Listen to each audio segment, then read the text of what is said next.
नमस्कार दोस्तों, आज के इस वीडियो में हम जानने वाले हैं मरते समय युद्ध भूमि में भीष्म पितामह ने श्री कृष्ण से क्या कहा।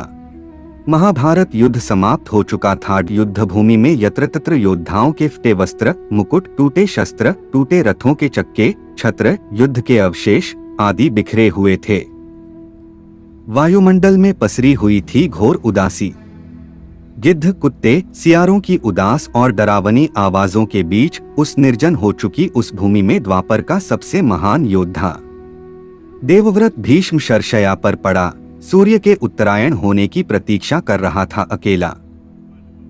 तभी उनके कानों में एक परिचित ध्वनि शहद घोलती हुई पहुंची। प्रणाम पितामह।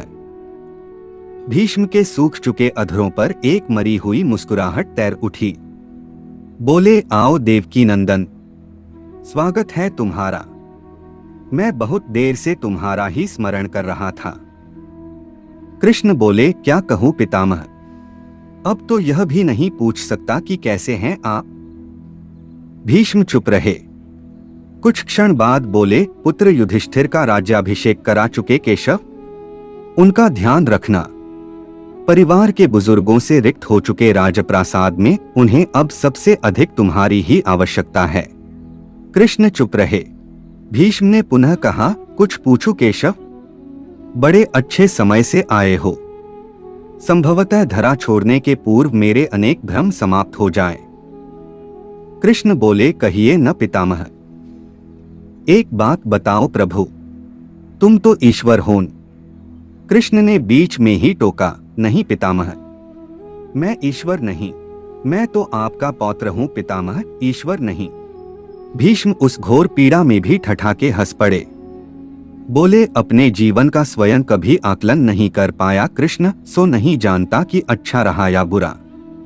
पर अब तो इस धरा से जा रहा हूं कन्हैया, अब तो ठगना छोड़ दे रे।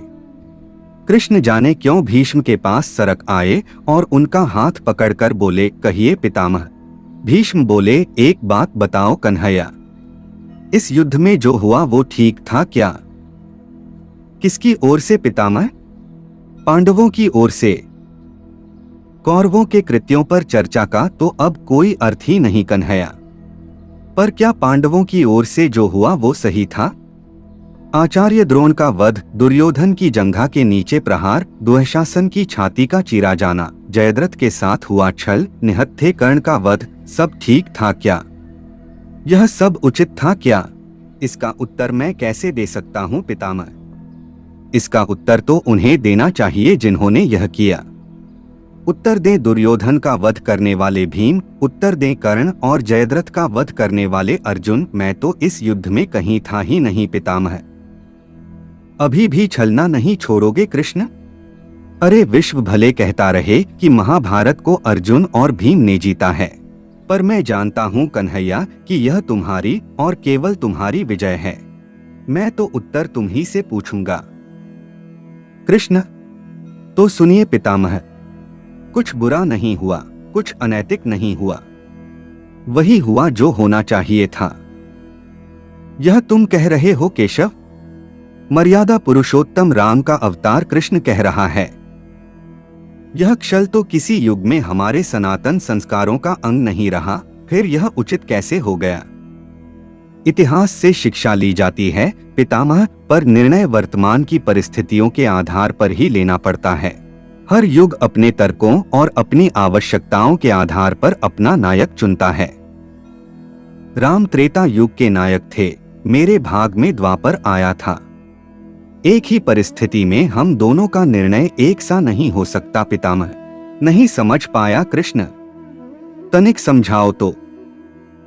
राम और कृष्ण के काल खंडों की परिस्थितियों में बहुत अंतर है पितामह। राम के युग में खलनायक भी रावण जैसा शिवभक्त होता था। तब रावण जैसी नकारात्मक शक्ति के परिवार में भी विभीषण और कुंभकर्ण जैसे संत हुआ करते थे। तब बाली जैसे खलनायक के परिवार में भी तारा जैसी विदुषी स्त्रियां और अंगद जैसे सज्जन पुत्र होते थे। उस युग में खलनायक भी धर्म का ज्ञान रखता था, इसलिए राम ने उनके साथ कहीं छल नहीं किया। किंतु मेरे द्वापर युग के इस भाग में कंस, जरासंध, दुर्योधन, दुःशासन, शकुनी, जयद्रथ जैसे घोर पापी आए हैं। उनकी समाप्ति के लिए हर छल उचित है पितामह। पाप का अंत आवश्यक है पितामह, वह चाहे जिस विधि से भी हो। तो क्या तुम्हारे इन निर्णयों से गलत परंपराएं नहीं प्रारंभ होंगी केशव? क्या भविष्य तुम्हारे इन छलों का अनुसरण नहीं करेगा? और यदि करेगा तो क्या यह उचित होगा? भविष्य तो इससे भी और अधिक नकारात्मक आ रहा है पितामह। कलयुग में तो इतने से भी काम नहीं चलेगा। वहां मनुष्य को कृष्ण से भी अधिक कठोर होना होगा, नहीं तो धर्म समाप्त हो जाएगा। जब क्रूर और अनैतिक शक्तियां धर्म का समूल नाश करने के लिए आक्रमण कर रही हों, तो नैतिकता अर्थहीन हो जाती है पितामह। तब महत्वपूर्ण होती है विजय, केवल विजय। भविष्य को यह सीखना ही होगा पितामह। क्या धर्म का भी नाश हो सकता है केशव? और यदि धर्म का नाश होना ही है तो क्या मनुष्य इसे रोक सकता है? सब कुछ ईश्वर के भरोसे छोड़कर बैठना मूर्खता होती है पितामह। ईश्वर स्वयं कुछ नहीं करता, सब मनुष्य को ही करना पड़ता है। आप मुझे भी ईश्वर कहते हैं न? तो बताइए न पितामह, मैंने स्वयं इस युद्ध में कुछ किया क्या? सब पांडवों को ही करना पड़ा न? यही प्रकृति का संविधान है। युद्ध के प्रथम दिन यही तो कहा था मैंने अर्जुन से। यही परम सत्य है। भीष्म अब संतुष्ट लग रहे थे। उनकी आंखें धीरे धीरे बंद होने लगी थी। उन्होंने कहा, चलो कृष्ण, यह इस धरा पर अंतिम रात्रि है, कल संभवतः चले जाना हो। अपने इस अभागे भक्त पर कृपा करना कृष्ण। कृष्ण ने मन में ही कुछ कहा और भीष्म को प्रणाम कर लौट चले। पर युद्धभूमि के उस डरावने अंधकार में भविष्य को जीवन का सबसे बड़ा सूत्र मिल चुका था। जब अनैतिक और क्रूर शक्तियां धर्म का विनाश करने के लिए आक्रमण कर रही हों, तो नैतिकता का पाठ आत्मघाती होता है।